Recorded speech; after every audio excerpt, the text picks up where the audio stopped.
into that. Yeah, the book is about feeding your soulfulness and your spirituality. As simple as that.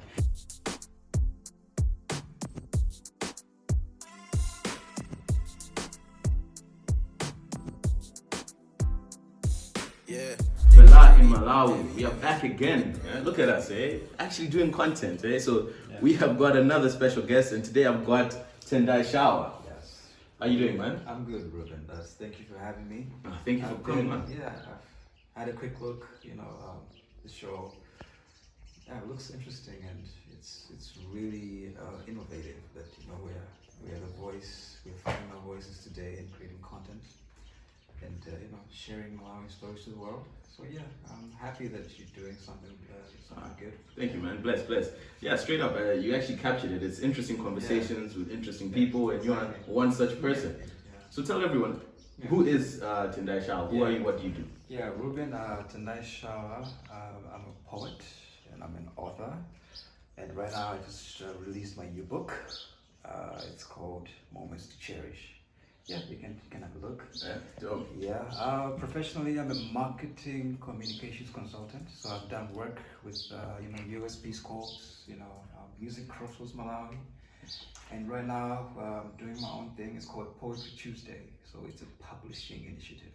So we're going to be publishing original, compelling Malawian stories. We're going to take publishing, Malawian publishing to the world. Yeah. So yeah, pretty much what you're doing, creating content each and every week, is to capture, the soul of Malawi, and telling our stories to the world.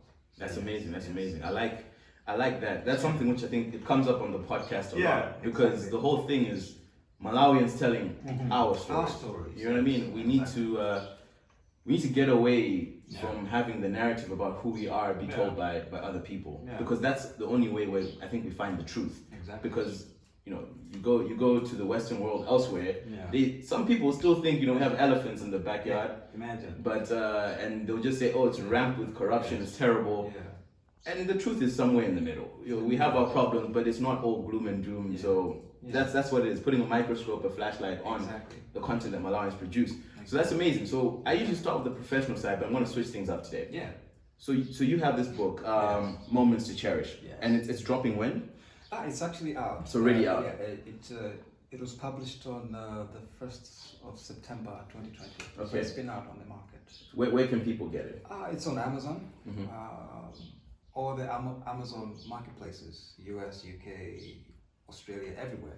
So locally, we're selling this through Poetry Tuesday, so people can get it directly from Poetry Tuesday. Awesome. So it's everywhere in Malawi. You can get it. Awesome. Exactly. Readily available. Yeah. Make sure you get yourself a copy. I'm gonna try to get myself a copy as well. Yeah. It's funny that you say it's on Amazon. You can get it because, guys, we have had a blow up of late. By the time this drops, I don't know how topical this will be, but there's been a blow up of scammers, people who are doing order through us business, being the middleman in between. Guys, Amazon is there. You can buy stuff directly. Your bank card, your Visa card. You just need to put the details in. It works. Exactly. So you can use your National Bank, your Standard Bank, National Bank, EcoBank, everyone, right? Yeah. And this is actually a product you can trust, because the system, the ordering system we're using is safe. And, people don't need to, there's no hustle. Like I could say that a few interesting people have got the book. You can say the group CEO of what's it, Old Mutual got a copy a few days ago. Okay. So it's that type of clientele. We're looking for people who have got like a saying in the society. People who can influence opinions. People like Ruben. No, I don't know about that. Yeah. So it's an interesting book for interesting people. And I think that goes to everyone, because it's also, I think there's an aspirational side. Because you don't have to be the CEO of Old Mutual to be an interesting person. And you don't have to be the CEO of Old Mutual to get something from this. Definitely. Shout out to my boy Tico though. I got your back. Banter. Anyway, so that being said, so what exactly is what is the book about? Let's dive into that. Yeah, the book is about feeding your soulfulness and your spirituality. As simple as that. So when we say moments to cherish, there are three types of moments you as a person are going to experience in your entire life. You know, there's present moments, you know, there are passive moments, and there are painful moments. So all these moments coupled together, they feed your soulfulness and your spirituality, and they help you grow as a person, as an individual. So it's got three chapters. You know, there's moments with God, moments with family, and moments with myself. You know, so all these moments, they help to feed your soulfulness and your spirituality, and then you grow. You know, from A to B. You know, provided you have goals, you have dreams, you have aspirations, whatever you have, just helping you to grow as a person. Okay, so what you're saying through the book is that every single moment you go through, whether painful or pleasant, it all helps you to grow. It's part of your journey in the story. Teachable moments. Yes. Okay, no, that's quite profound. I like that. I like that. Yes. So you know what's coming next? Yes. You know, we need to hear something. You know what I mean? So I'll give you the honors. Pick any random page, and any random page. I'll pick a poem for that, and then we'll. So this has not been rehearsed, right? Yeah. We're literally just doing this live right now. So Ruben's gonna pick a page, and then. There we go. That's where I ended up. What page are we on? People. Page 31 and 30. Page 31 and 30. Okay. Yes. Let's talk about that. Let's go for it. All right. On page 30, there's a poem called Gourmet. You know, gourmet food. You know. So here's what he says. That was not rehearsed. For all you know about demand excellence. I demand fine things. I demand comfort. I deserve fine things. I demand nourishment.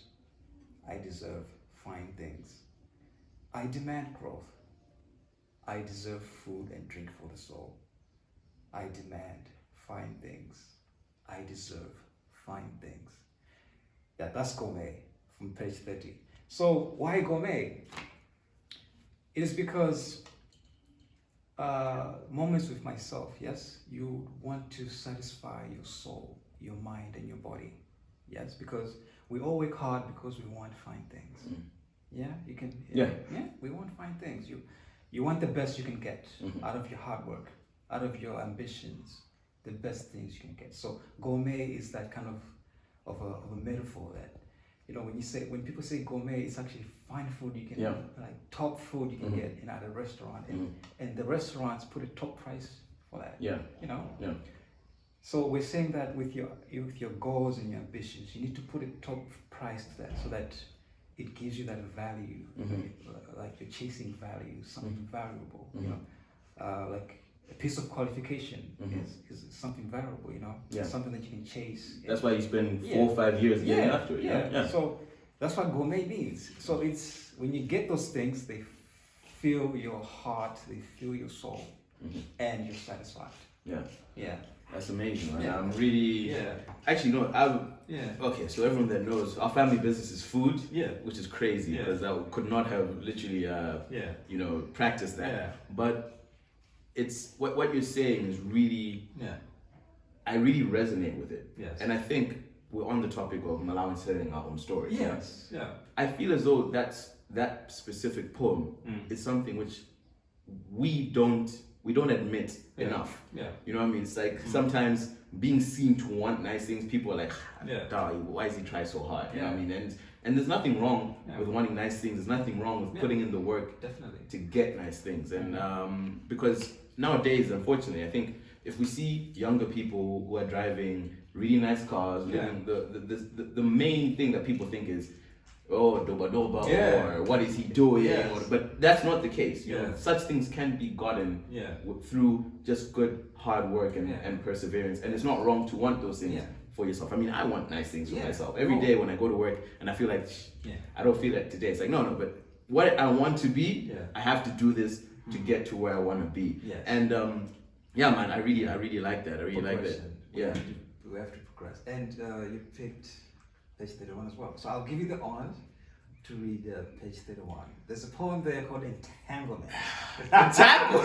Oh, come on, man. So Mr. Ruben is going to read a poem know- on you know- page 31. You know how tough this word is It's these called days? Entanglement. So It's a yeah, setup. take it away. Take it away.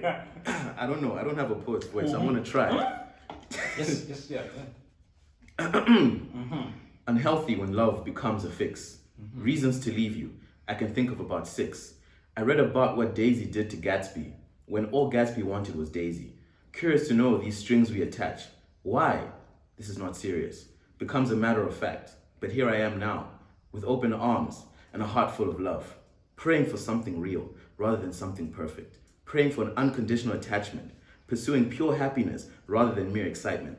I'd rather be lost in an imperfect world than wander around in a deep forest of entanglement. How was that? That was awesome. Man. Hey, man. Thank you for reading that. Those words, yeah. So Yeah, that was deep, bro. That was actually deep. I need to just look at that while you're talking because I was like, damn. Yeah. So I need to ask you that. Yeah. Let's switch the table, man. I need to ask you, man. Like, what do you think? The whole situation. The entanglement situation.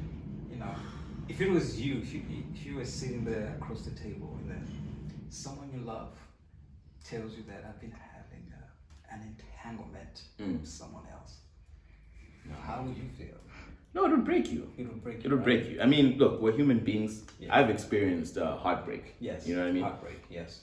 And it was not to that degree of, it's going and there's like someone cheats. Yeah. But an entanglement is an entire side Yeah. romance. Yeah. I would be broken. However, I'd have to bring to the forefront the fact that my understanding of the specific situation with Jade and Will is, unfortunately, I'm not as big a fan of Jade as I used to be because from my understanding of the conversations, not that I follow it that much, whenever I try to express an opinion on something, I try to at least figure out the basic facts. Yes. And my understanding is basically what she was saying was that she was not happy. Yeah. She could not be happy in and of herself. Yes. And because she was not happy in and of herself, she took that to her marriage. Yes. And she was constantly looking for something else to make her happy. Yeah. And my understanding is that Will tried to make her happy until the point he said, I cannot make you happy because you don't want to be happy in and of yourself. And therefore, they were on a separation or something, and that's when the entanglement happened. Definitely. So that's my understanding. And for me, how would it make you feel? It would make me feel low, make me feel bad. Yes. But I give respect to Will for the fact that sometimes you do need to realize that someone is only going to be happy, and you as yourself, you can only be happy with yourself. Definitely. You know what I mean? It's the same thing you're saying about that gourmet thing. You are the one who controls what gives you purpose. Definitely. And if you're not happy in and of yourself, there's no other person Definitely. that will make you happy, and that's when you end up in entanglement. And I resonate with the poem because why would you want an entanglement? Why would you want that? It's a bird. It's lighting a match to your shoes and hoping you don't burn. Definitely. Yeah, you were saying something. And the two poems we just read are coming from the chapter Moments with Family. So we can say that family has a huge role to play, concerning our personal happiness, and it's all about reflection, how other people affect your happiness, your own happiness. So we have things like, relationships even, relationships, how it affects our own happiness. So all that has to do with our personal growth, because if I'll give you another thing. There's a hierarchy of needs by Maslow. Whereby we can say that our basic needs, we can say love. We need love. Yeah. And even though the gangsters don't like to admit it. all the beautiful things love brings, happiness, joy. And when that is broken, it messes up with our mental, process. That's where things like depression comes in. Anxiety comes in, severe worry, fears, entanglements, things like that. So that has to do with feeding our spirituality and our soulfulness. Yeah. And that's what it is. That's what it is, man. I like the way this guy talks, man. It's very like, I want to practice talking like that. Like, the next time I go out, I'll be like, you just need to feed your soul. You just need to feed your soul. You need to be one with yourself. I like that. Like the very poetic. It's amazing. Yeah, but you've touched on something which we said we're going to discuss, and that's something which is close to my heart. It's mental health. Mental health, yes. It's something which I think I did the episode with Chiwoza Bandawi. He's the first clinical psychologist in Malawi. Yes. And he gave a lot of insights about what mental health is. Yes. And if I recall correctly, I'm going to really misquote this, but it was basically making sure that every facet of your mental well-being are taken care of. This is my understanding. Exactly. And anything that takes away from that, right, is like an illness to your mental health. Yeah. I say it's passionate for me because I have family members who have mental health issues.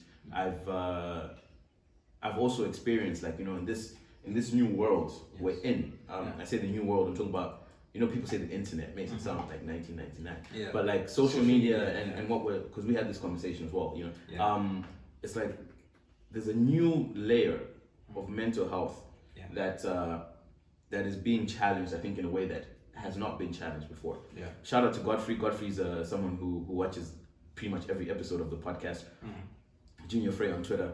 Really amazing young kid. Yeah. And I remember we had a conversation online, and then we took it to WhatsApp because basically he was like talking about how, I think he's 21. Yeah. And he was talking about how at the age of 21, he sees all these people posting pictures and stuff of all their achievements. Yeah. And it makes him and his peers, because a few people chimed in, makes him and his peers feel as if they're not doing enough. Feel some type of way. And this is someone who, he's finishing his degree at 21. Yeah. I don't know how many like Pan-African speaking things he's been invited to this year. Unfortunately, because of COVID, literally he couldn't attend them in person. Yes. And I'm looking at this guy and I'm like, dude, I want my younger cousins to be like you. You know what I mean? Like I talk to my younger cousins like, so guys, what are you doing? And just like, that's it. But like he's always posting his status. And I said, you would be surprised how many people would be wanting to be in your position. Yeah. How is this guy speaking at, I don't know if it was Model UN or speaking at these Pan-African things, you know what I mean? How is he getting? Yeah. And what I realize and what concerns me is that mental health is like becoming so ingrained where people don't feel like they're enough, or they feel like they're not doing enough. Exactly. Purely because we live in a society where it's comparison. Every single day is comparison. You're bombarded with. You can't open up Instagram without seeing someone who's in better shape than you are, or who's better looking than you are. Yeah, exactly. And the sad thing is, there's so much fakeness to it. You know what I mean? Because people use things like face app to make themselves look prettier, and even like if you look at filters. Yeah. I was going through my camera the other day, and there was Beautify, and I don't know, I looked a little feminine. So I just wanted to give that background. Sorry, I rambled.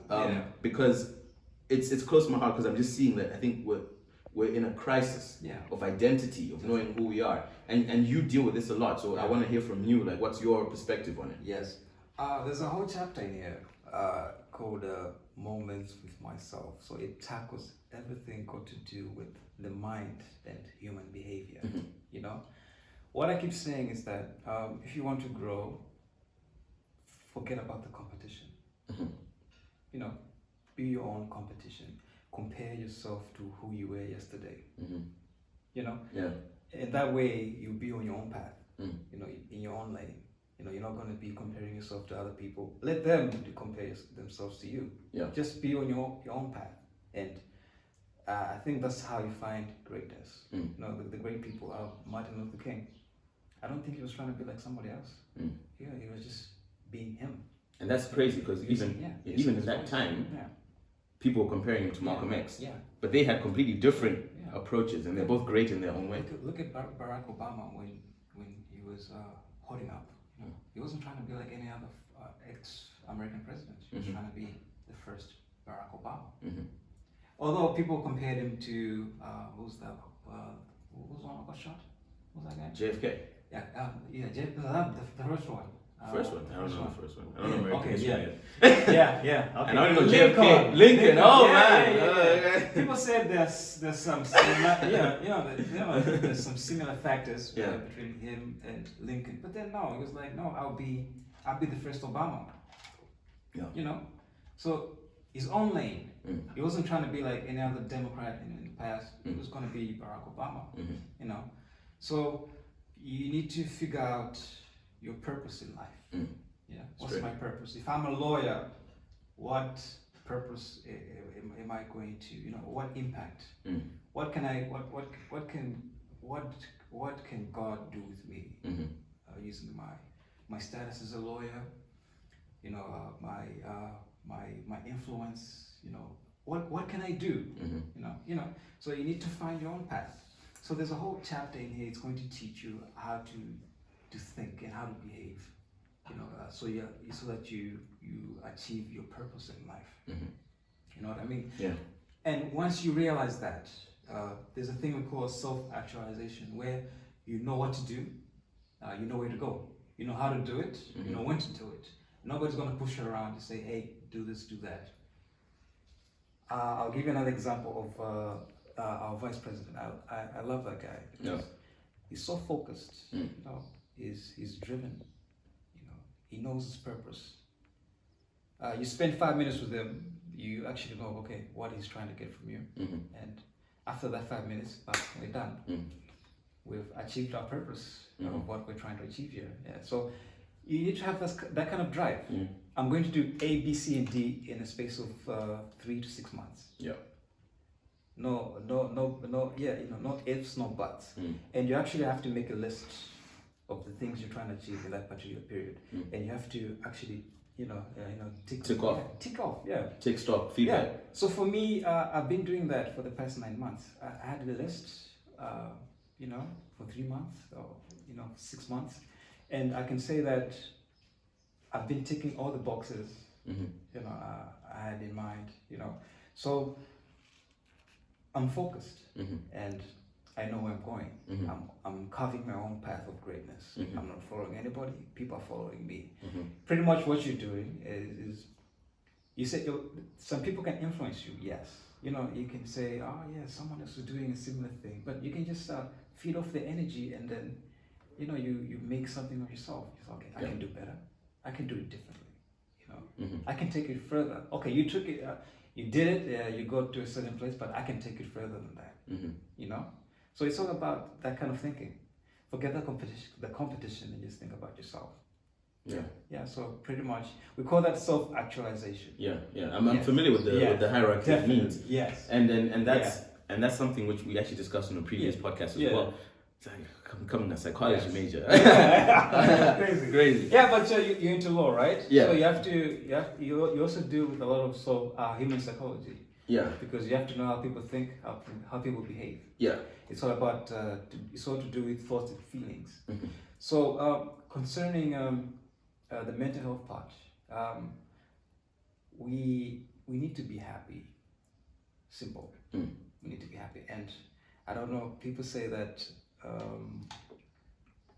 like the need for sympathy ends when you're a child, but it doesn't end there. Yeah.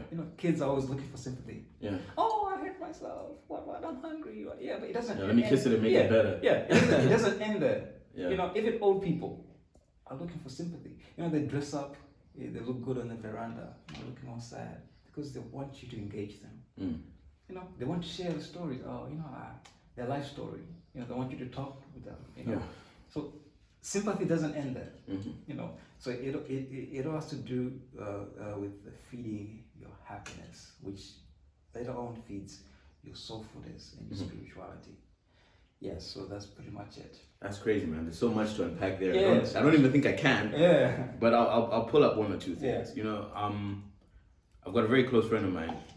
They're always telling me, they always be like, oh, Ruben, you're doing so well. Yeah. And I'll be like, not yet. Like, you know what I mean? Like, and they're always like, you never seem happy. Like, what exactly? And that is a question of when you become your own competition, and because for example, I'm a Christian. I will take time and I'll be thankful for where I am in life. I'm nowhere near satisfied. Like, you know what I mean? I'm not going to be on some, I made it, I did it. No, nowhere close. And that's because, as you said, I've got goals. Yeah. I've got things I want to achieve. Yeah. Boxes to tick. Boxes to tick. Yeah. The thing that I think age has taught me, or experience age.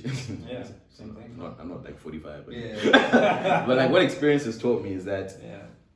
you need to learn to set the tick boxes in order. Yeah. Because if your goal is just to say, I want to own a house at 26, Yeah.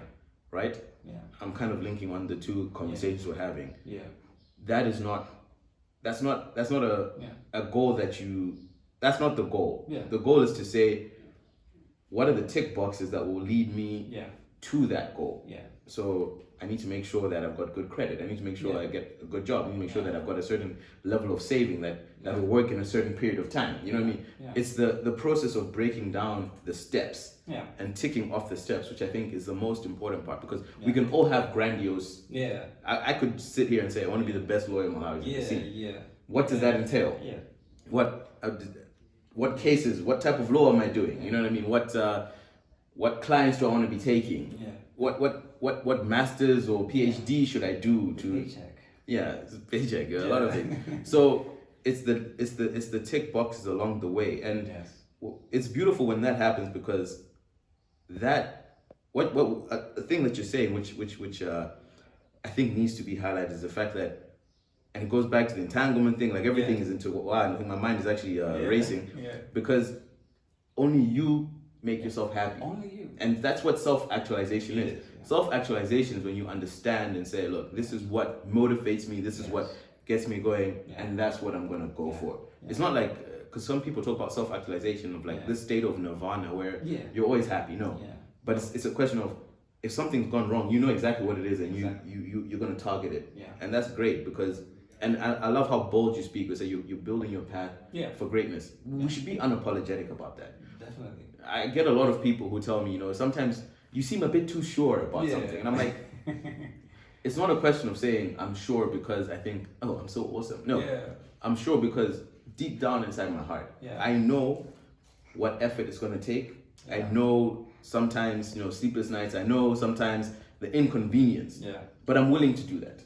And because of that, I can see my goal is attainable because I know what I have to do along the way, and I'm not going to be apologetic about that. Yeah, definitely. And I think we as a nation, that I really love it if all Malawians thought the way you're thinking, to say, let's get our goals, because you know the whole sympathy thing you're talking about, it goes back to social media. People will feel bad. Like, oh no, I feel so terrible today. They'll go put on their best outfit, put on their, you know, their 50 Shades of Grey makeup, and take pictures, because then they'll get the likes, and then you get the heart eyes, and then I feel better. But what's that really doing for you? Is that really fixing what's going on? There's something deep going there. Okay, I like what you said. If you were just to put, you know, the chikaka thingy, and then just take a photo and put it on whatever social media, whatever, and then just say, I hope I feel better soon. Look at all the sympathy you're gonna get. Oh, get better soon. What? You know.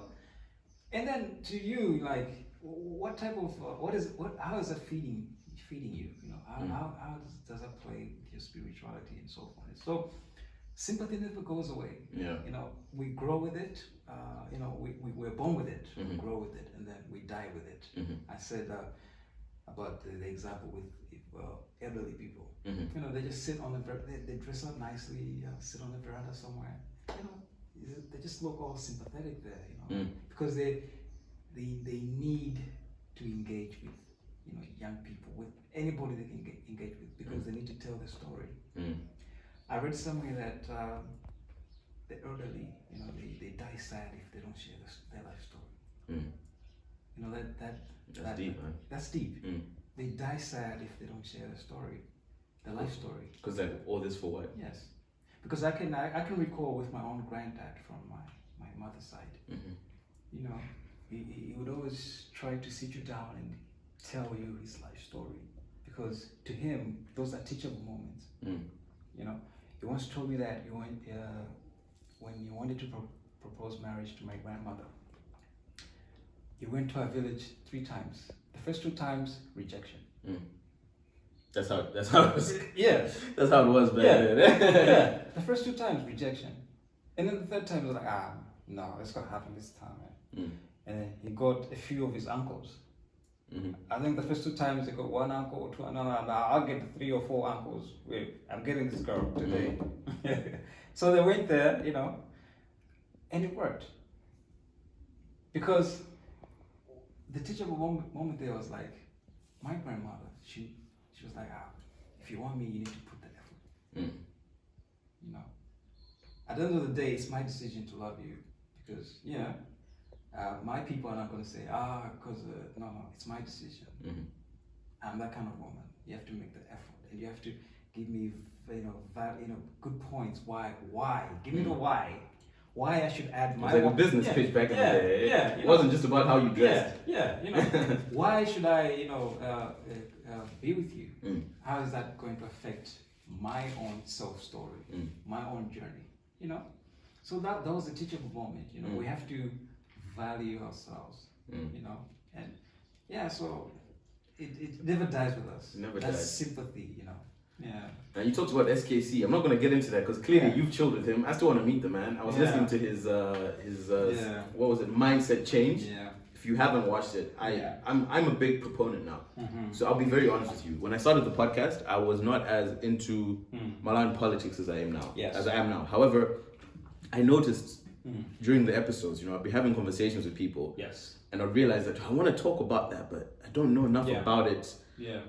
So I made a conscious step to just try and keep myself abreast. So I've been listening to the mindset change thing. Yeah. I felt like you could have unpacked some stuff more, but I really because it was like point format. Yeah. It was like it was like basically like a lot of points for you to think about, and if you grab them and go away and read them, you might get a bit more. Definitely. But I like what he's saying. I like how it's going. Similar thing, competition thing. Him and Honorable Lazarus Shagura, His Excellency Lazarus Shagura, they seem to be tag teaming well, which is good. You've spoken about something. We hadn't talked about this. I might be ambushing you, but no, let's do that. but I think it's necessary because I think we're reaching towards the tail end. Yes. You talked about your grandfather proving himself to your grandmother, right? Yeah. There's been a lot of stuff going on about women right now in Malawi. Yeah, let's get into it. And I wanted to get your thought on it because I had a moment with a few people online. Yes.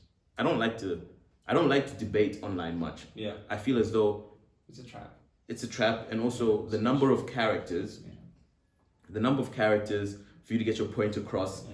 Also the fact there's no nuance to it. So if I'm talking to you, you can see my face, you can see whether I'm being sincere or insincere. Yeah. You can read my body language, and you can tell that where I'm coming from. Online, literally, I can read something the way I want to read it. Yeah. I was having not a back and forth, but a discussion with people because I was asking myself, what exactly is the answer to what we are facing now in terms of the rape and the beating of women in Malawi? Because it seems it's either it's been going on for a long time and it's just being blown up because social media is that way now, or it's like a wave and it's bad right now. Yes. I'm asking this because you deal with like human psychology, the mental, and I was grappling with people to say, but what is the answer? Yeah. Because something needs to change, clearly. Yeah. I can only say one thing. Okay. It is the motive. Yeah. Why we discriminate women. Mm-hmm. I think it has to do with motives. So what's the motive? Even rape. It's the motive because you have this rapist guy. He says he's entitled. He feels entitled because he's a man. Yeah. And he's brought up, with the idea that you're the man, you have to be the man. So you're entitled to certain things, and people certain things are yours by virtue of you being a man. People misinterpret that. Yeah. And then and I could also say that you're into law. Yeah. We could also point out about maybe weak legal sanctions. I can commit rape because in my country, concerning this matter, the sanctions are weak. I wouldn't say the sanctions are weak. Yeah. I'd say the system Yeah. does not enforce enforce the sanction, Yes. because rape is Yeah. it's criminalized, Yes. and Yeah. you're supposed to go away. Yeah. It's all there. It's Yeah. ironclad. But Yeah. the issue is because there's so much when I say nuance Yeah. is maybe the wrong word. Yeah. It's very complicated. It is. Because, for example, I'll share a story from my university days. Yeah. We had a unit at my university that came to advise us about rape, and I was in the SRC, and I dealt with a lot of disciplinary cases to do with rape. Yeah. And one thing which I realized was the worst thing that a woman can do after being raped is to go take a shower. Yeah. Because you get rid of the evidence. Yes. You know what I mean? Yeah. However, once you're raped, Yeah. I mean, I've not been raped. Like I can't even. The likelihood of me being raped is very low. Yeah. Which is also another thing which shows how how messed up this entire situation is. Yeah. But what we found was that the first thing that a woman wants to do after being raped is to take a shower because you feel dirty. You feel like you've been violated. You want to get clean. Yeah. But that's the worst thing you can do. What you need to do is go straight to a doctor to get examined. Yeah. You know what I mean? Yeah. So it's not that the laws aren't there, but one, the act in and of itself, I don't think we've educated people enough. Yeah. And it's even disappointing that we should have to educate people enough. Yeah. But to say, in the event that you're raped, this is what you do. Yes. You have to go straight, Yeah. get checked out, then report it. You have to follow certain steps so that the person who does it, gets the book. Definitely. That doesn't happen because it's traumatic. Yeah. You know what I mean? Like if you were to put the steps on paper, it sounds simple. Yeah, it does. But it's the same as saying, someone comes to you, violates you, and now you need to think in a rational manner. Yeah. We shouldn't even have to have those conversations. Yeah. But they're necessary. So the legal system is there, but I think everything that surrounds the traumatic circumstance makes it difficult. And on top of that, outside of just the system, there are also failings on the people that prosecute. Definitely. Because we hear a lot of stories of, even if, let's say, the scenario of the person goes straight to the doctor, goes straight to report it to the police, and then the investigation just fizzles out. Yeah. And it's like, so not the legal system, the laws are there, but the prevailing circumstances don't help. We also have to consider the rural. Yeah. Because what happens there is totally different from what happens in the cities, the towns. Yeah, exactly. Yeah. So how they handle that kind of scenario in those type of areas is totally different. You know, you find that kids get raped, but then too scared to tell. To tell someone. Yeah. So scared. And that happens a lot with positions of power as well. And it's so disheartening. Yeah, because in the village, you can't accuse someone and say, "Oh, this guy raped me," because in that village, that person has some kind of social standing in that. They don't believe you. They won't. Yeah. They won't believe it was me. Yeah. Because it's got that entitlement.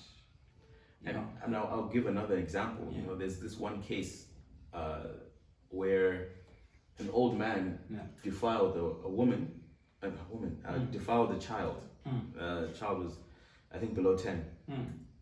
And I'll try to quote the words, I read it a while ago, but the man got off. Yeah. Because apparently what he did was he just ejaculated on the chick. I say just because that's what the judge said that, and in the judgment, the judge actually said that he did not feel the sweetness of her loins. Yeah. So I was like, sweetness? Yeah. So he jacks off on a child, and that's okay? Yeah. So we have a lot, and that's a judge, I saw another case. An 80-year-old man defiled a teenage girl. So I don't know. He's thinking, I'm old. I'm old. Like they'll be easy on me. That kind of stupid thinking. People. It's crazy. It's crazy, and but so this is why I say. Something's broken. Something's broken. The psychology, of any criminal, a rapist, someone who's going to defraud a company, is that forced entitlement. Because your life has no purpose. It has no meaning. So you start to develop these things like forced entitlement. You know, But how do we break that? change the way of thinking. Mindset change. Mindset change. And I like how the VP put it, but then to me, it's not different to a business plan. You know, first you need to analyze the situation, you know, and then you need to find a way how you're going to handle the situation, how you're going to monitor the situation. Again, it has to do with you. You need to preach to people as a group, but then you also need to consider them individually. You know, how do you change your mindset? You know, you also need to understand, you know, the mindset of a rapist or someone who's going to defraud a company. You need to, there's that false sense of entitlement, and that is wrong, and you can fix that with mindset change. I think at every as a start point. I think every level of education. Because people talk about physics. Civics. It's like every time we talk about how like our generation of people are different to how it was during Kamuzu's time. People always go back to civics. Even SKC brought it up. They do. And I think every school, every university, every place, they need to be breaking this entitlement from a young age. Because otherwise it's crazy, man. I see you looking for a poem, so I'm just ramble until you find it. No, there's a whole chapter here, Moments with Myself. You know, Moments with Myself, when you focus on it, it's going to, you know, to get rid of things like false sense of entitlement. Because you're not real. You're not being real with yourself. You know, it's like it's a facade. You know? You're not being real with you. So you're not real with your thoughts and feelings. You're pretending to be something you're not. And then you develop these things like false sense of entitlement. You know, it's crazy. It's like we need to grow from that. We do. We need to wrap up. One thing I'll say as a disclaimer is we're not sitting here attempting to be experts or just knowledgeable. On top of that, we do understand the sensitivity to say that it's two guys talking about sensitive issues. Two dudes. However, even as men, I'm very much of the opinion that we still need to have the conversation, because if we don't have the conversation, there's less of us thinking about it and trying to figure it out. At the end of the day, if I can sum up this podcast or this episode, I think we all need to spend time feeding our soul and finding our purpose. Exactly. The more time we spend doing that, the better people we're going to be. Definitely. So I would strongly recommend, please go cop Moments to Cherish, because even in pain, the good or the bad, they're all teachable moments. Yes, exactly. So to end that, we're going to ask Mr. Ruben to read the last poem for us. Mr. Ruben, on the spot. There you go. Which page? This one. This one. Okay, it's a short one. Let's end it like that. Let's go like this. I will realize myself. I will actualize myself. I will understand myself. I will demand from myself. Amen. Amen.